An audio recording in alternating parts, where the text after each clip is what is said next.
உங்கள் வாழ்க்கையிலே அற்புதங்களை செய்வார். எதிர்பார்ப்பதற்கு மேலாக கர்த்தர் உங்களுக்கு நன்மையை செய்வார். பாவத்தின் சம்பளம் மரணம். மரணத்திலிருந்து மனுஷனை விடுவிக்கும்படியாக இயேசு கிறிஸ்து ரத்தம் சிந்தினார். ரத்தம் சிந்துதல் இல்லாமல் பாவ மன்னிப்பு இல்லை. அது ஆடு மாடுகளின் ரத்தம் அல்ல. ராஜாக்களின் ரத்தம் அல்ல. பிரபுக்களின் ரத்தம் அல்ல. பரிசுத்தமுள்ள ரத்தம். விலையேறப்பட்ட ரத்தம்.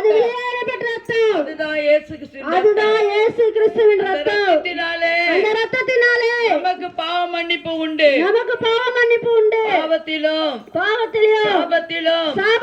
பிசாசின் பிடியிலிருந்து குலத்தை விடுதலையாக்கி பெரிதான ரட்சிப்பை கொடுத்து பரலோகத்துக்கு அழைத்து செல்லும்படியாக இயேசு இந்த உலகத்துக்கு வந்தார்.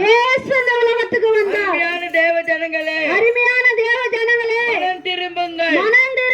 ஒரு மதத்தை மாற்ற நாங்கள் வரவில்லை. உண்மையான தெய்வத்தை நீங்கள் அறிந்து கொள்ளும்படியாக சமாதானமா வாழும்படியாக